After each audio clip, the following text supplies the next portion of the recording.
S'accorder de la douceur à Noël, quand on a passé sa vie à faire passer tout le monde avant soi. Bienvenue dans Afflandame, les audios, un espace où l'on écoute la nature pour mieux s'écouter soi. Je suis Laurence Caron, pose-toi un moment et entrons ensemble dans cet instant. Nous sommes le 23 décembre et Noël est quasi là. Et avec lui, cette atmosphère étrange, où tout semble devoir être chaleureux, lumineux, généreux.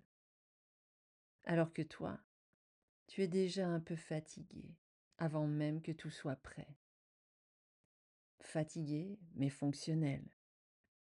Fatigué, mais fiable. Fatigué, mais toujours debout. Parce que tu sais faire, tu sais organiser, prévoir, anticiper, porter. Tu sais penser aux autres presque sans y réfléchir.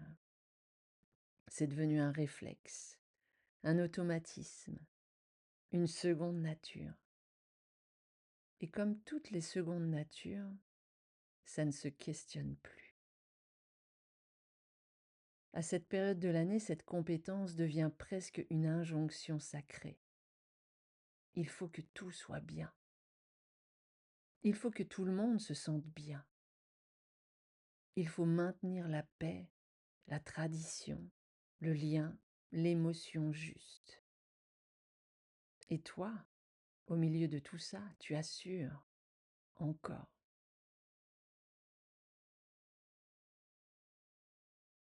Alors aujourd'hui, le 23 décembre, je voudrais te proposer un changement de regard. Quelque chose qui ne fait pas beaucoup de bruit, mais est pourtant profondément transformateur. Changer de ton avec toi-même. Parce que soyons honnêtes, ce n'est pas seulement le monde extérieur qui te demande trop, c'est aussi la façon dont tu te parles à l'intérieur. Tu connais très bien cette voix, celle qui dit « Allez, encore un effort, tu tiendras bien jusque-là.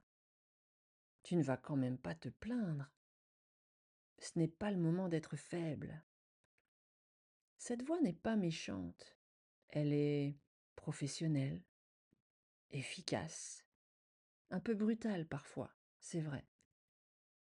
C'est ton manager intérieur agressif, celui qui confond valeur et performance, celui qui transforme la fatigue en faute morale, celui qui croit que se reposer est suspect et que lever le pied est une forme de démission personnelle. Ce manager-là t'a sans doute beaucoup aidé dans ta vie. Il t'a permis de tenir, d'avancer, de traverser. Mais aujourd'hui, surtout à cette période de Noël, il commence à coûter cher. Parce qu'il ne sait pas faire, parce qu'il ne sait faire qu'une chose, exiger. Il ne sait pas écouter, il ne sait pas ralentir, il ne sait pas reconnaître les signaux faibles. Il pousse encore et toujours. Alors s'accorder de la douceur, ce n'est pas devenir molle, ce n'est pas tout lâcher, ce n'est pas renoncer à ce qui compte pour toi. C'est remplacer ce manager intérieur agressif par une version un peu plus humaine. Une version qui accepte que tu sois fatigué sans te juger. Une version qui comprend que ton énergie n'est pas une ressource infinie. Une version qui ne transforme pas chaque baisse de régime en procès intérieur. La douceur, en réalité, demande beaucoup plus de courage que la dureté, parce que la dureté est un réflexe. La douceur, elle, est un choix. Et attention, la douceur n'est pas une fuite. Elle n'est pas l'évitement, ni la mollesse. La douceur, c'est une fermeté bienveillante. C'est poser une limite claire à la violence ordinaire que tu t'infliges par habitude. Cette violence invisible, polie, socialement valorisée, elle est discrète, elle ne fait pas de scandale. Elle s'exprime par des phrases comme «Ce n'est pas si grave, je ferai avec, je me reposerai après, je n'ai pas le choix». Mais si quelqu'un parlait comme ça à une amie que tu aimes, tu interviendrais. Tu dirais «Non, là tu vas trop loin. Tu as le droit d'être fatigué. Tu comptes, toi aussi». Et pourtant, avec toi, tu laisses passer.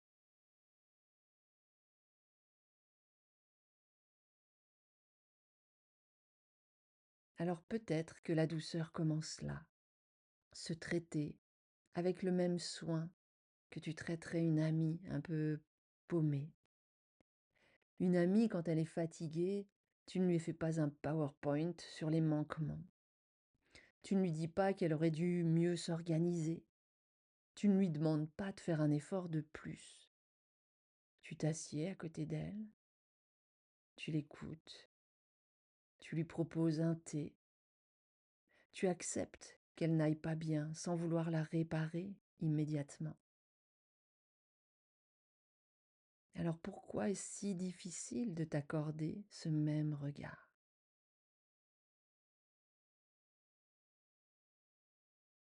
À Noël, cette question devient encore plus brûlante, parce que Noël réveille beaucoup de choses.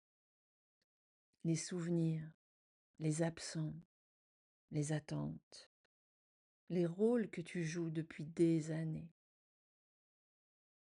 Et souvent, tu reprends automatiquement ta place, celle qui tient, celle qui donne, celle qui assure.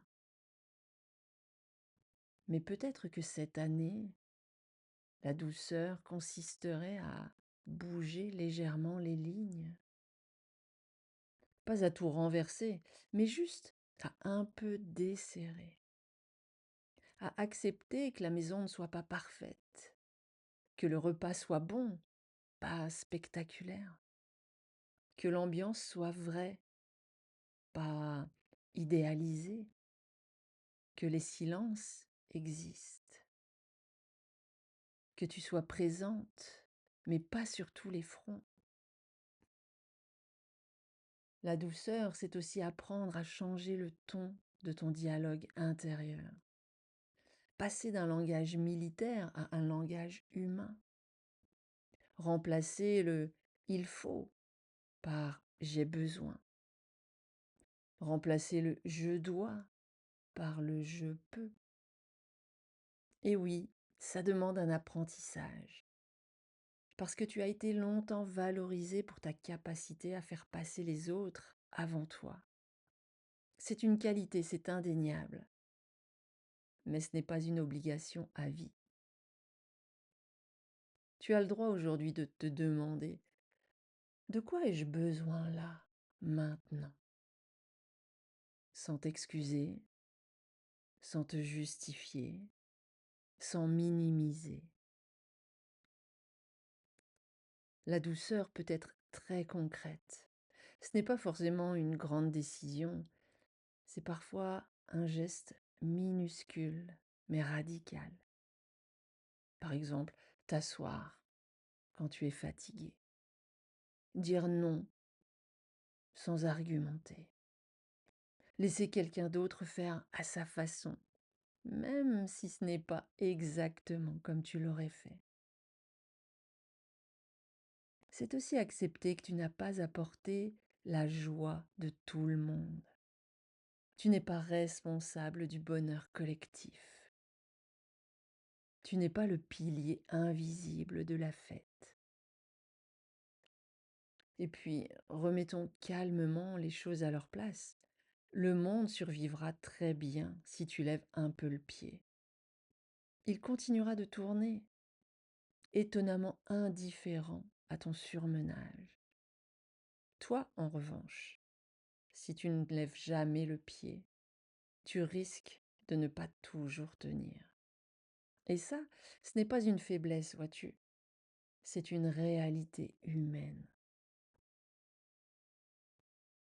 S'accorder de la douceur, c'est reconnaître cette réalité sans honte. C'est arrêter de se demander jusqu'où tu peux aller avant de craquer.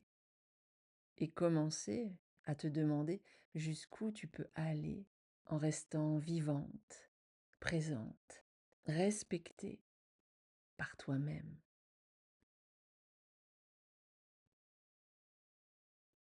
Alors à Noël, peut-être que le plus beau cadeau que tu peux t'offrir, ce n'est pas un objet, ce n'est pas un exploit, ce n'est pas une performance, c'est une voix intérieure plus douce.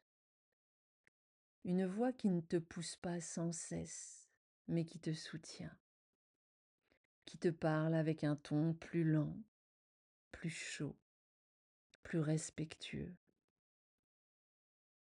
Une voix qui te dit, peut-être pour la première fois depuis longtemps, Hmm, je fais de mon mieux, c'est suffisant, j'ai le droit de souffler, je compte aussi.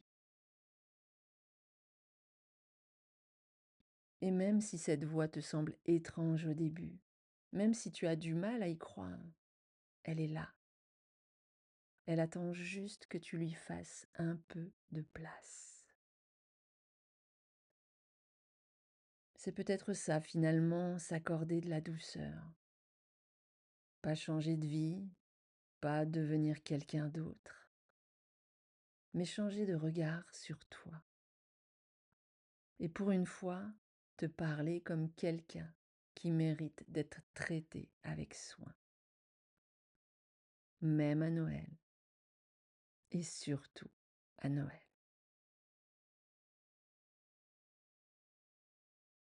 Alors merci d'avoir partagé ce moment avec moi.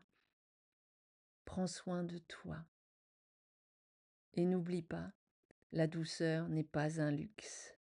C'est une fréquence à laquelle tu peux revenir quand tu le choisis. À très bientôt.